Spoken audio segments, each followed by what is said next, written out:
Bonjour, dans ce chapitre, commençons par décrire la notion de patron qui peut paraître nouvelle, mais vous l'avez sûrement utilisée sans vous en rendre compte. Car un patron de conception ou un modèle de conception sont de nouveaux termes pour désigner les algorithmes et les structures de données permettant de résoudre différents problèmes. Prenons un exemple de problème. Dans un tableau où la taille est fixée à la base, nous ne pouvons pas représenter un ensemble d'éléments de taille non fixe. Donc ici, les listes chaînées permettent de répondre à ce besoin. Également, nous utilisons tous des frameworks et des librairies standards qui utilisent aussi plusieurs patrons. À titre d'exemple, l'API Swing de Java utilise le patron composite pour représenter des composants graphiques d'une fenêtre. Nous avons aussi les événements de Java qui utilisent le patron observateur.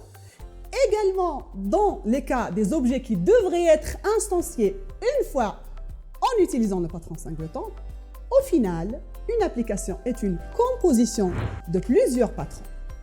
Dans cette première partie introductive, nous allons donner un aperçu global sur tous les patrons de conception en présentant un historique succinct sur les patrons, puis quelques définitions d'un patron de conception, ensuite leurs principes et utilités, et enfin leurs avantages et inconvénients. Donc, commençons. Dans cette leçon, je vais aborder la première partie de l'introduction qui représente un préambule sur l'utilité et la philosophie derrière les patrons de conception utilisés fréquemment par tous les programmeurs et concepteurs. Pour cela, la suite de la présentation va suivre le plan suivant. Je commencerai par une introduction dans laquelle je vais vous présenter le contexte général de l'architecture logicielle, ainsi des exemples de problèmes et leurs solutions, puis un historique succinct sur les patrons.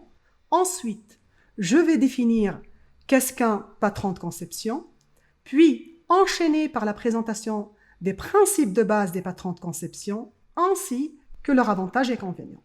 Enfin, une conclusion. Je vais vous introduire le contexte général de l'architecture et la conception logicielle, puis quelques problèmes et leurs solutions, enfin des exemples de patrons que vous avez sûrement utilisés sans vous en rendre compte. Le premier point à aborder dans l'introduction est celui du contexte d'architecture logicielle. Donc, d'un point de vue architectural, nous avons trois niveaux. Le plus haut niveau d'abstraction est celui du style architectural, qui représente finalement la manière dont le système est structuré, codé et organisé. Je peux citer le style RESTful utilisé pour créer les services web basés sur les requêtes HTTP, également le style SOA. Le deuxième niveau représente le niveau qui concerne le patron architectural, qui représente comment un style architectural devrait être implémenté. Ici, il existe une panoplie d'exemples. Nous pouvons citer le patron le plus connu qui est MVC, destiné aux interfaces graphiques et très utilisé par de nombreux frameworks pour les applications web. Ce patron va justement être abordé en détail dans un autre chapitre. Le dernier niveau, qui est le moins abstrait et le plus proche de l'implémentation, est celui des patrons de conception, qui permettent de répondre à la question « Comment résoudre un problème ?» Ces patrons ont plusieurs types, qui sont des patrons structuraux comme le patron composite, les patrons comportementaux comme le patron observeur, et finalement, le patron de création comme le patron factory. Les plus connus sont les 23 patrons de Goff que je vais aborder par la suite dans une autre leçon. Passons maintenant à quelques exemples de problèmes récurrents que nous pouvons rencontrer dans la vie courante. Le premier problème, c'est celui de dévissage d'un vis trop serré. Le deuxième problème est celui de la taille fixe d'un tableau qui nous empêche de représenter un ensemble d'éléments de taille non fixe. Enfin, le problème récurrent qui, au niveau de la conception d'une application dans laquelle on veut ajouter des fonctionnalités à une classe sans la modifier. Traitons maintenant ces problèmes un à un. Concernant le premier problème de la vis, ici on va utiliser la chaleur qui va, avec un chalumeau par exemple, on va chauffer la tige d'un tournevis, puis on va l'appliquer sur la tête du vis trop serré. Le métal va réagir, donc ici, et va être dilaté et facilitera le dévissage.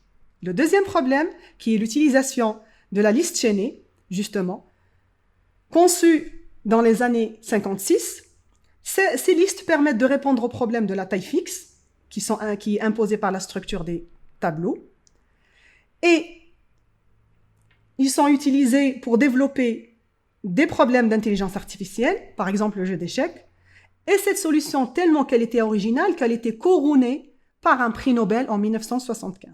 La troisième solution, qui permet d'ajouter des fonctionnalités nouvelles à une classe de façon dynamique sans impacter les classes qu'il utilise, c'est l'utilisation du patron structurel décorateur. Maintenant, pour récapituler un peu, un patron est donc une solution à un problème récurrent qui est utilisé pour capitaliser l'expérience et l'adapter, et finalement ressemble à une sorte d'algorithme, à une structure de données, à une boîte à outils ou à un procédé de conception. Maintenant, je vais décrire donc les exemples de patrons qui permettent de capitaliser l'expérience et l'adapter en fonction de 4 points importants. Le premier point, c'est en fonction du contexte et domaine. Par exemple, on a des applications web, des applications mobiles, des applications concurrentes, des applications distribuées, les applications liées à l'intelligence artificielle, tout ça, c'est un domaine. Donc, on a des patrons conçus pour ce type de domaine. Le deuxième axe, c'est les infrastructures. Donc, on a par exemple les infrastructures cloud, IoT, etc. Le troisième niveau ou point, c'est les architectures utilisées dans le système. Par exemple, on a l'architecture SOA, on a l'architecture RESTful, l'architecture microservice. Et enfin, le quatrième niveau, c'est le niveau des frameworks et langages. Donc, chaque langage, chaque framework utilise aussi des patrons propres à lui. Donc, on peut citer le .NET, Spring Boot, JavaScript et Python. Analysons ensemble la partie framework et langage, et plus particulièrement le langage Java. Prenons l'exemple de l'API Swing de Java pour représenter le composant graphique d'une fenêtre. Ici, chaque composant graphique est représenté par un composant qui peut être éventuellement un composant atomique de base, c'est-à-dire des boutons, des labels, etc. Ou alors un composant conteneur qui contient lui-même d'autres composants, comme les fenêtres, les panneaux. Justement, cette structuration en composants conteneurs et composants atomiques d'une interface graphique peut être représentée grâce à un patron composite structurel qui est lui-même composé de 2 niveaux, soit un composant feuille, soit un composant composite. De cette manière, nous pouvons ainsi décrire la structure hiérarchique de n'importe quelle interface graphique Swing. Aussi, nous avons un autre patron pour gérer les événements Swing. Nous avons ici le patron observeur, qui est le patron comportemental le plus fortement utilisé. Également, on a, dans le cas où on veut une seule instance, nous devons utiliser le patron singleton. Maintenant, on va passer à l'historique des patrons de conception. Les patrons de conception tirent leurs origines des travaux de l'architecte Christopher Alexander en 1977, dans son livre A Pattern Language, Town Building Construction sur l'architecture, l'urbanisme communautaire. Il définit un ensemble de patrons d'architecture et il reste un best-seller sur l'architecture après plusieurs décennies. Dans ce livre, un langage pour concevoir un environnement urbain et inventé. Ces unités sont des patrons pour indiquer l'auteur attendu des fenêtres, le nombre d'étages qu'un bâtiment devrait avoir, la taille des espaces verts d'un quartier. Le deuxième exemple historique est celui du patron MVC, Model View Controller, créé par Rin Song lors de sa visite à Palo Alto Research Center en 1978. Il a été utilisé la première fois pour créer les interfaces graphiques avec le langage de programmation Smalltalk en 1980. Cette idée a ensuite été reprise par différents informaticiens, mais il est clair que la contribution séminale à ce domaine a été les Gang of Four. Donc la bande des 4, on a Eric Gamma, Richard Helm, Ralph Johnson et John Villicide, grâce au livre Design Pattern, Elements of Reusable Object-Oriented Software en 1995, dans lequel ils ont appliqué ce concept de patron à la programmation.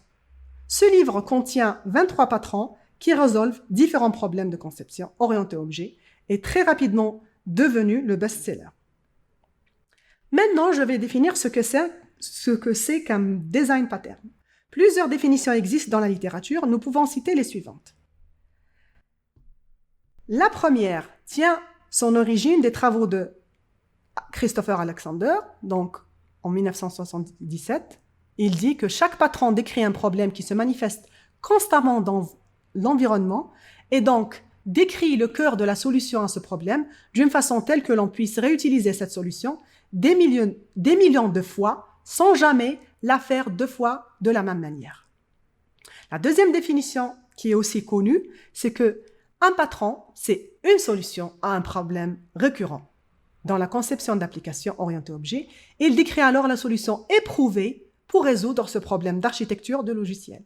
Enfin, la troisième définition est celle de Buchman en 1996. Il dit que les patrons offrent la possibilité de capitaliser un savoir précieux né du savoir-faire d'experts. Dans cet avant-dernier point, nous allons présenter les principes de base des patrons. Le premier, c'est de pouvoir décrire des objets communicants et des classes communicantes, d'être le plus possible indépendant des langages de programmation. Donc ça, c'est vraiment un principe de base. Privilégier l'encapsulation forte, donc décrire une solution à un problème général et récurrent de conception, mais dans un contexte particulier. Donc ici, le code utilisé pour implémenter un même patron peut être complètement différent s'il est appliqué à 2 programmes distincts. Les clients programment en priorité des abstractions ou des interfaces plutôt que des implémentations concrètes et des classes.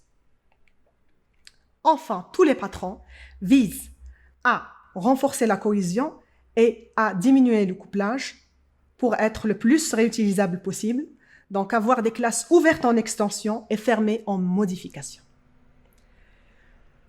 Maintenant, on va passer aux avantages et aux inconvénients. L'avantage des patrons, c'est de pouvoir résoudre des problèmes de conception, utiliser un vocabulaire commun et puissant, capitalisation de l'expérience, réutilisable, donc la responsabilité isolée et dépendance maîtrisée, être le plus possible extensible, ouvert aux enrichissements futurs, maintenable par faible couplage. Également, le niveau d'abstraction est très élevé, justement pour permettre une meilleure conception. La complexité aussi, elle est très réduite.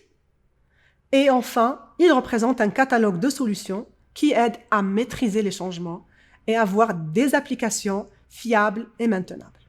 Cependant, il existe certains inconvénients au patron. Le premier est celui de l'effort de synthèse. Comment identifier les applications dans une conception, c'est pas évident, donc on doit avoir une expertise derrière. On doit avoir un apprentissage et une expérience bien approfondie sur la conception orientée objet. La dissolution des patrons, donc comment dissolutionner les patrons sachant qu'il y a une certaine dépendance. Et enfin, le recoupement des différents niveaux des patrons. Donc, on a de nombreux patrons qui peuvent être dépendants. Il faut définir le recoupement à des niveaux différents. Donc, il faut déterminer le niveau. Ce qui est à retenir, c'est que ces patrons de conception sont indépendants des langages de programmation utilisés. Ils facilitent justement la conception. Ils représentent un catalogue de solutions et une boîte à outils pour tout développeur et concepteur. Ils sont le fruit du savoir-faire d'experts dans des contextes éprouvés. Et enfin, ils sont fiables et robustes. Une remarque, c'est que un patron est toujours confondu par un algorithme. Ce n'est pas vraiment un algorithme. Pourquoi ? Un algorithme, c'est un peu comme une recette de cuisine. Donc les étapes, elles sont claires et on est guidé par un objectif précis. Par contre, dans un patron, on a un plan, on peut voir les fonctionnalités, les résultats obtenus, mais la manière de les implémenter nous revient. Donc ça dépend du contexte. Donc attention, ici, on va utiliser les patrons intelligemment, sinon ça va pas être vraiment fiable, car l'overkill, il va faire des applications complexes, plus complexes qu'avant. Donc, c'est pas l'objectif de complexifier les applications. Plutôt, c'est utilisé pour trouver des solutions, pas pour encore les rendre plus complexes. Et maintenant, donc, j'arrive à la fin de cette leçon. J'espère que vous l'avez apprécié et que vous l'avez trouvé utile. Pour plus d'informations, vous pouvez trouver le contenu détaillé de la leçon juste en bas de cette vidéo. Et si vous avez des questions, n'hésitez pas à les poser dans la section commentaires, ça me fera très plaisir. Rendez-vous à la prochaine leçon qui abordera un exemple de passage d'un problème récurrent à un patron de conception. À bientôt.